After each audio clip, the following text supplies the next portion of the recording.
Joining us now, we're going to bring in Bassie Shemtov. She is the co-founder for Friendship Circle. It's been a while since we talked to you. How are you doing? Thank God, great. How are you? We are all surviving and looking forward to the springtime. We'll see. Happy to be here.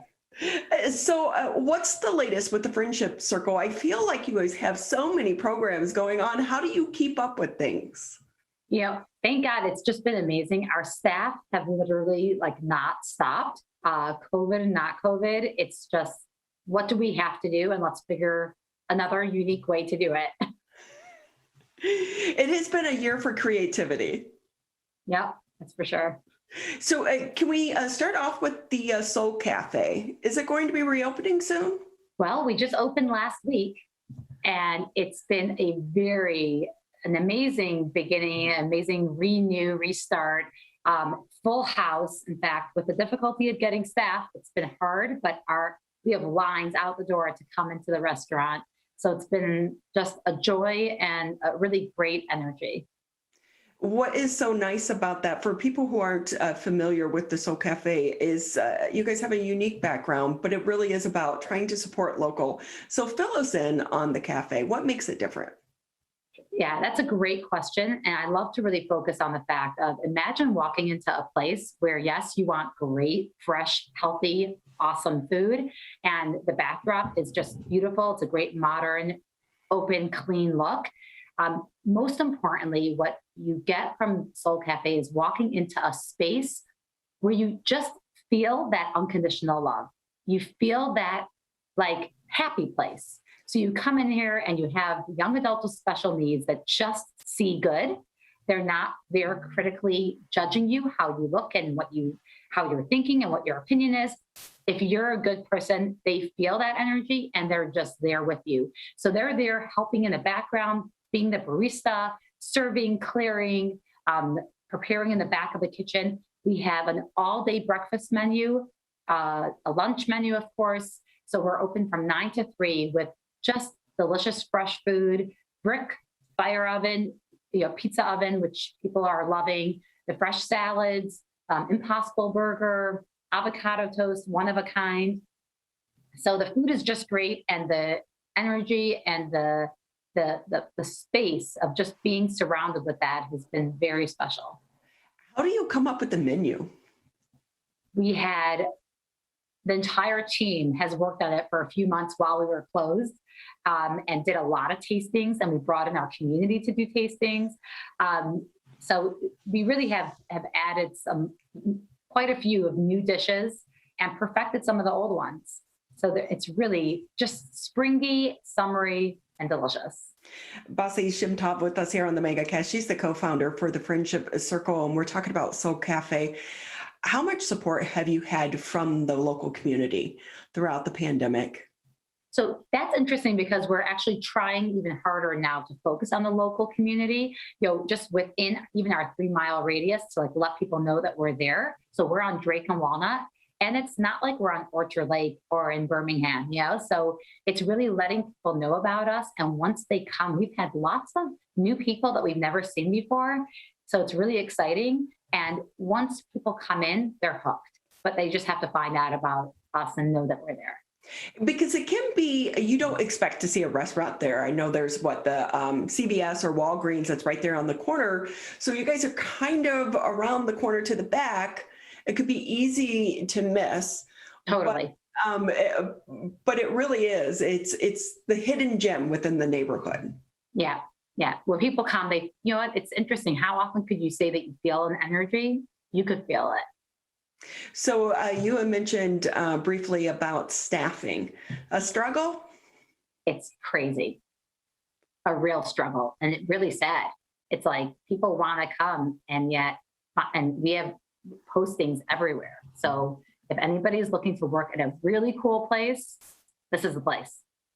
So with that, I know that you guys have so many other programs going on outside of the Soul Cafe. Do you want to talk about some of them? Yeah, so we have an awesome camp coming out around the corner starting in July. We have about 7 weeks, a mix of day camp and overnight camp. We have a special called the Reuben Camp, which is going to be held at North Star Reach in Pinckney, Michigan. And we're doing actually a 2-week day camp out there that we're going to bus all the children there, and a 2-week overnight camp. And this was actually born out of COVID. Last year, we were desperate to do something in the safest way possible, since families that have kids with special needs, you could imagine, you need a place to bring your kid finally after being months isolated and cooped up in your home. So we started the overnight camp at North Star Reach. It was such an overwhelming success of the program itself that the children were like just living camp overnight while their parents finally had a real break, that we kept it for this year. And the Reubens sponsored it for us and made it happen. And the children are counting the days to come. But we have openings and we are ready. We really upped our game and we are ready to have more children join camp. So with that, how many kids are you accepting? How many spaces are left? We are accepting 50 children per week, and we are already 2/3 filled. Wow. It's going to go quick as more and more people become aware of it. And with that, I know the CDC just recently came out with the new guidelines going around, about camps, because last year at this time, we were still pretty much in the beginning stages of this COVID, and a lot of parents were uncertain about should they send their kids to camps or day camps. Do Right. you want to talk a little bit about the safety measures that you're taking to make parents feel better? Yeah, so thank God we had camp last year as well, and we're really keeping to the same measures. But thank God all of our staff have been vaccinated, and the adults that are coming to our camp have been vaccinated, so that really helps. In the children's division, we have in pods of 6 children per pod, and we are having programs in all different parts of our Friendship Circle campus. And when we go to North Star Reach, it's an awesome large campsite. So we're able to really separate it all out. And of course, being masked and keeping all the safety precautions, which we've been very successful last year. Do you get a little worried when we've seen so many cases here in the state of Michigan really impact the kids because they can't get vaccinated, and we're seeing more kids hospitalized in the hospital? It's one of those days. But with that, when you're trying to plan these programs, do you get nervous when you see these headlines about how is it going to be when people actually go to the camp? Good question. I have to say that thank God we have a year behind us that we know how we handled it. And we know that it's been really successful. Putting these different guidelines in place and our staff being diligent with following through with all of it. We literally did not have one spread, thank God. So we feel pretty confident and we're following through with the same precautions. And honestly, in our Friendship Circle community, we've thank God not heard any kind of spread recently. So we're feeling pretty good about it. And we're just going to continue following everything that we're being guided what to do. So with that, Bassie, with the Friendship Circle, can you tell us what has been the silver lining for you and your team through this pandemic? I really don't like it. So I can't really say it makes me silver lining.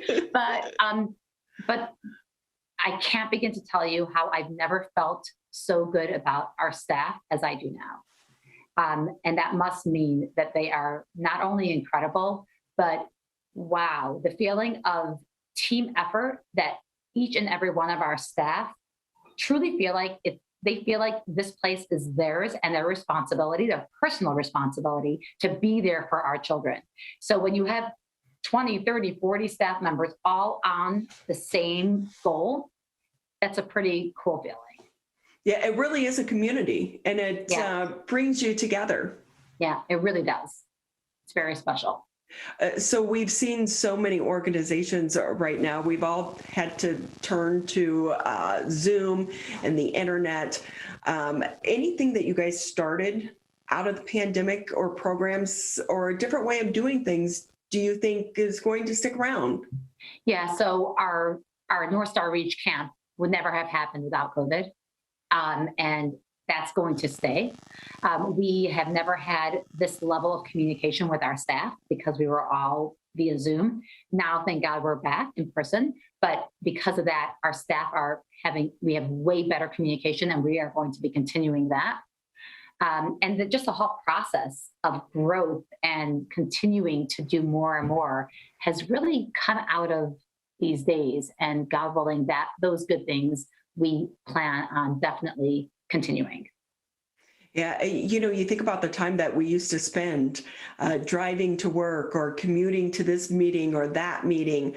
Now it seems like you can get more done in the day. It's not the same as in person, but you can kind of be more productive in different ways. Yeah, that's true. One of the things that we also hope throughout the pandemic is it's really opened up the conversation about the mental health crisis that's been going on in our country. But there was a stigma and a shame that was attached to it. We really didn't talk about it. It seems like because of this crisis, people are more willing to discuss it, especially our teenagers. Mm-hmm. It's more okay, basically. It's more expected. We have a You Matter program within Friendship Circle, specifically that is focused specifically in our teen community.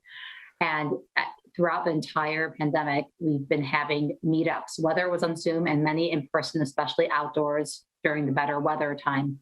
And that has really grown tremendously, the support that we were able to do and be there for our teens and for the community, and then for our older community and our Friendship House community of people suffering from addiction and isolation.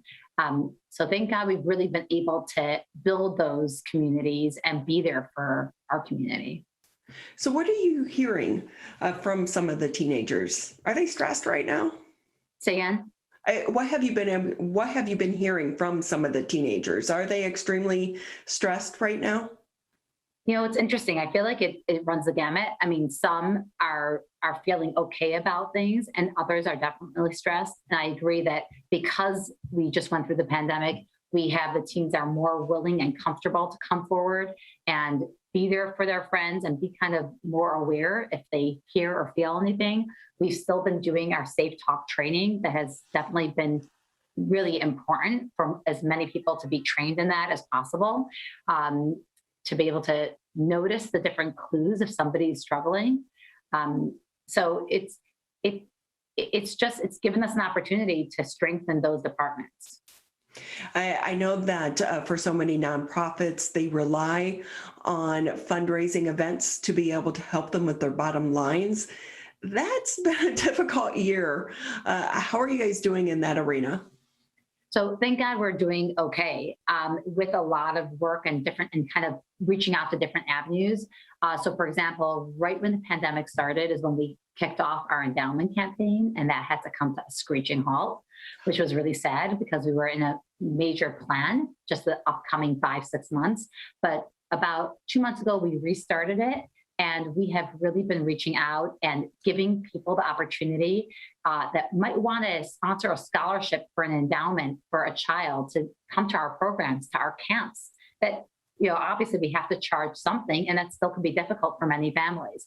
Or to sponsor a Soul scholarship, which is for the adults with special needs that get to come and do art. And that has been tremendous for our participants.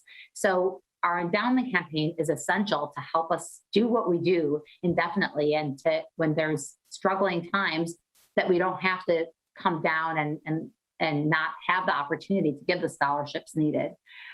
So the endowment campaign is really important. As we're 26 years old of an organization, we cannot stop our programs. Our families need us too much, and we have to figure out a way how to really become strong and be able to continue the support that they're relying on it at this point. So with that, how can people find out more if they want to donate, or even, $5 helps? Yeah, every donation helps. Friendshipcircle.org. We have a donate button right there. Or if you're interested in learning more about the scholarship endowment campaign, you could go to friendshipcircle.org/forever friendship. That's our endowment campaign name. So I know friendshipcircle.org. a lot of businesses, it was some of the major companies and corporations that would really help back some of these programs. Is that kind of dried up right now, or is it starting to pick back up, do you think? I feel like it's starting to pick back up. It's starting to open up again. So we're talking with Bassie Shemtov. She is the co-founder for the Friendship Circle. Before we say goodbye, just another couple minutes, I feel like you guys always have something going on. Anything else you want to share before we let you go for the day? So we purchased a bakery during this pandemic, Dakota Bread, right off of Orchard Lake. And that has been tremendous, where we really restarted our training program for our vocational department for adults with special needs. We are already full. We have 15 young adults who are being trained to work in the bakery.